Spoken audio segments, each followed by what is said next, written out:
Hello everyone, my name is SaaxoM, and this will be the third video in my series, How to Get Out of Silver. In this series, we cover the basics and core aspects of CSGO, and how to apply them, and how to train them. In today's episode, we'll be going over rotations and positioning. Once again, this is just the basics, so do not expect any specific guides for maps or sites. Just general tips, and yeah, pretty much it. So, to start off, I'll just jump right into it. So, when should you rotate? You should rotate when your teammates are being overwhelmed, and you believe it's likely that the bomb will be spotted soon, or that you believe that your teammate you leave on a site will be able to handle themselves.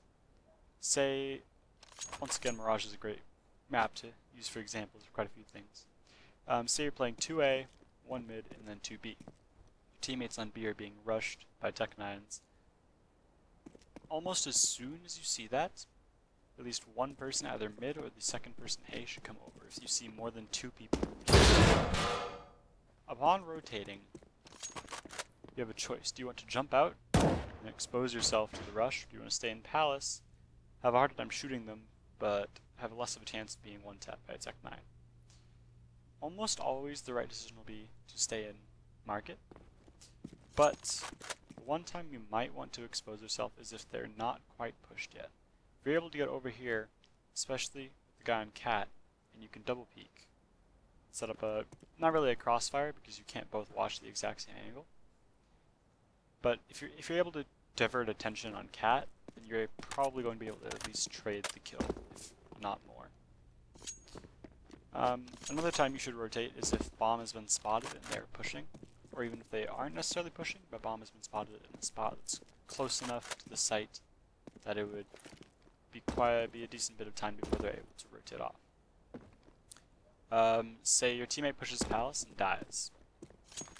No, let's say your teammate pushes Palace, or is going to push Palace, it's flashed, but the bomb shows up on the radar because he was able to see them before it got flashed. If you see the bomb at A, one person at least from B, if not both, should rotate over. Problem with this is you're leaving B open. If you leave B open, you always have to be wary of someone flanking or lurking.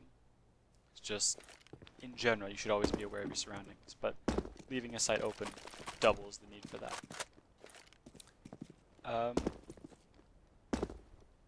Okay, so to give a general example, once again, I'm not going to go into specifics, but let's say you're playing 2-1-2, the standard 2A, 1 mid, 2B, and one person dies B, bomb was spotted. Okay,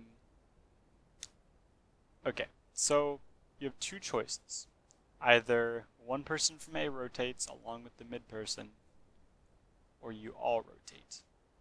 It is a bad idea to just have the mid person rotate, because the terrorists know they just got to pick at B site, so they will likely be wanting to push. If they're wanting to push, the person from mid that's rotating can't jump out and expose himself because they could be peeking at any time. So he'll be forced to stay in Market, which isn't much help to the guy on site because he only has one entry point he can watch. While meanwhile the person on site or Cat is being flooded from multiple angles because he can't hide from them all. If you have 2 people rotate, you can take up different positions even if you're not pushing out to expose yourself. One person can stand to window and one person can go to door and watch the B player's van and something else, depending on where he wants to push out to or how far you think you can make it before you think you'll get shot. Usually the right decision is to have 2. I'm trying to think of how I want to explain this. Because, like I said, they have not pushed out yet, and you never know if they have someone by A site either lurking or just trying to get information.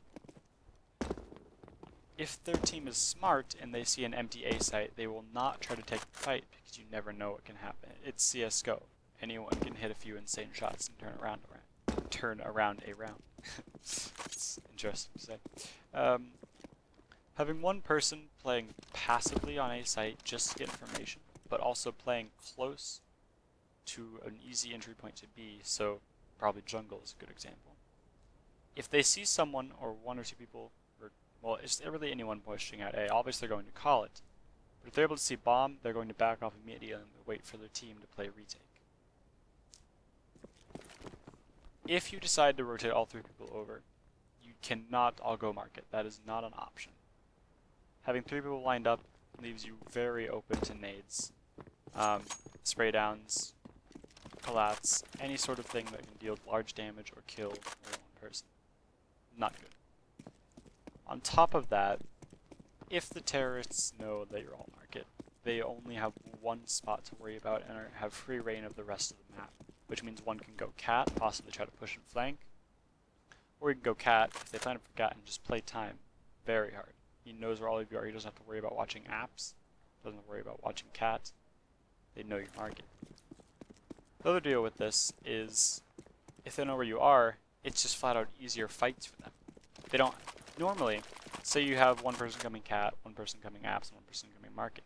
They have to be worrying about where they're exposing themselves. If they want to play right here and try to take the fight market, if they push up a little bit to get a wide peek on someone entering market, they're exposed to cat. If they want to play back here and watch a window, they're exposed to apps and slightly cat if the guy pushes up. If they want to play cat, they can only peek so far before they're exposed to apps and market. If they do not have to worry about this, for one, they can focus more on their aim, and two, they'll have a much easier time pre-aiming common spots, or not even common spots, the only two spots you'll be able to exit. Going along with the short rotation thing that I just did, I want to talk about positioning, since it goes pretty much hand in hand with rotations and moving around the map in general. So let's say you're playing 2-1-2, standard once again, and your teammate who's playing on site dies from someone ramp. You're playing stairs. Your teammate mid gets a kill and calls that there is none, like there is no more, words are hard. There are none, okay, words are very hard, I'm sorry. Tells you that there are no enemies top mid. In this case, one of my favorite positions to take up is right on top of this box. Your teammate died from ramp, so it's very dangerous to peek because you can peek from palace anytime, and you'll be caught out from two angles. You don't know how many there are ramp, and if they got a pick, they're likely pushing. If you peek from this angle, you can usually take out the person cat because it's a very, very cheeky headshot angle. Hard shot for them to hit. Either way, you're usually going to want to back off at least some, which means either playing back at stairs or falling into jungle if you have time. The reason you don't want to play up close is, like I said, if you're playing up close trying to shoot someone as they come up from ramp, or if you're just holding the cross here, someone can cross at the same time someone peeks palace. Someone can peek palace at the same time someone runs out ramp. In general, you want to expose yourself to a maximum of one angle, and what you want that to angle to be the one you're watching. It all comes down to pretty much the core rule of winning fights. You are unlikely to win a 1 versus 2, but it is very possible for you to win a 1 versus 1. The more 1 versus 1s you're able to take, the more duels you're going to win. The more duels you win, the more rounds you win, so on and so forth. You're better at CSGO. To give an example on B sites, since I guess I'm just using Mirage for all my videos now. You're playing cat, your teammate is playing bench. Your teammate dies to an op. This is important. Remember op. Your teammate dies to an op at bench from apps, obviously, because no one's cat, otherwise you'd be dead. He would be too, probably. He does to an op, and you're holding the angle right here. What should you do? Think about it. Think of your answer in your head. Because I'm thinking of how I want to word mine.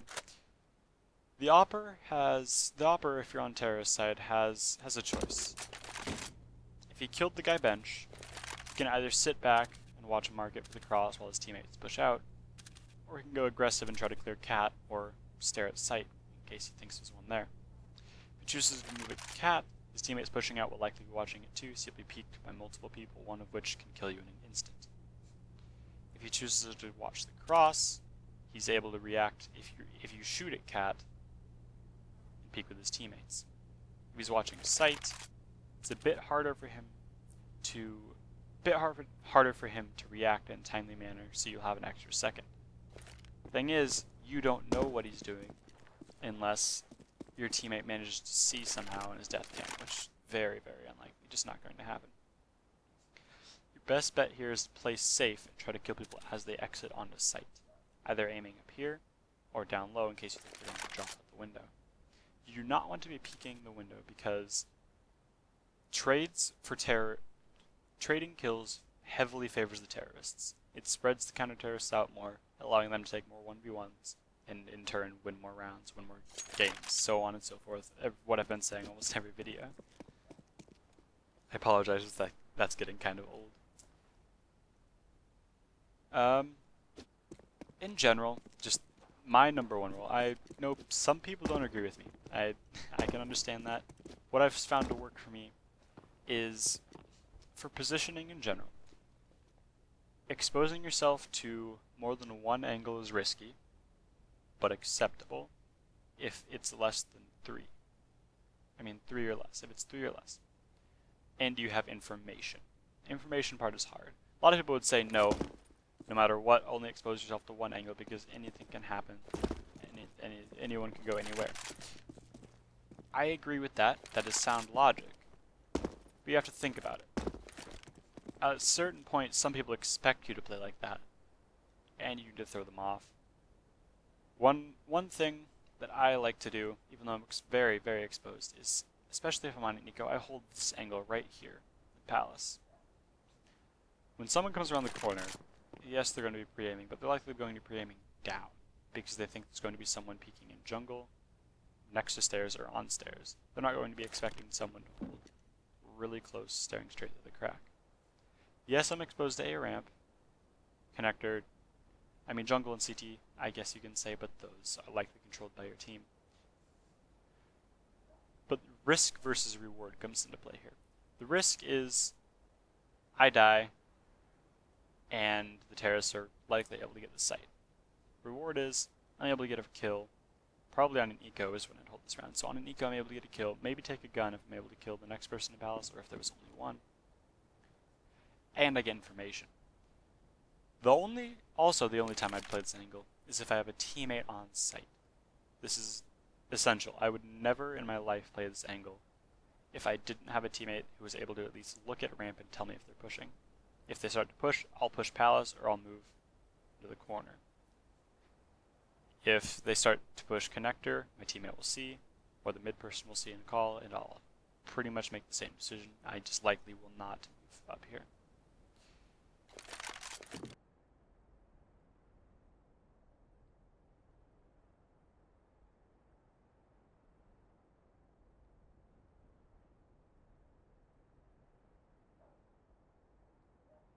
The other thing, like I said, is if common sense agrees with it.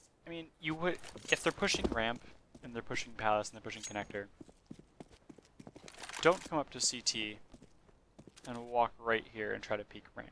You're exposed here, here, here. You're exposed everywhere except the one little angle you're watching. You have no teammates to give information. I guess I'll end off with what I usually do, how to practice this. To be honest, there aren't many good ways to practice this. One thing I can think of is retake servers, but they start you off in optimal positions. You don't have to make a decision on where to go and then follow through with that. The reason I still suggest them though is because you can look when you spawn. You can look at where it lays you out, where it decides you should go, and keep that in mind next time you're playing a legitimate matchmaking game or just a match in general. The other thing I'd say is watch high-level players, either pros or high-level streamers or just YouTube videos. I highly recommend watching VODs of pro matches, because you don't have to worry about watching it live and not being able to see something again. You can go back and rewatch something if you want to learn about it more, if you want to analyze yourself what they did. Obviously, pros are pro. They're going to have good positioning. You can learn from what you see, and then you can apply it. That's pretty much this entire series. You learn from either seeing things or doing things yourselves, and then you try to apply it. That's all this series is trying to teach you. Thank you all for watching. I hope you found this video helpful, and I hope you all have a wonderful day.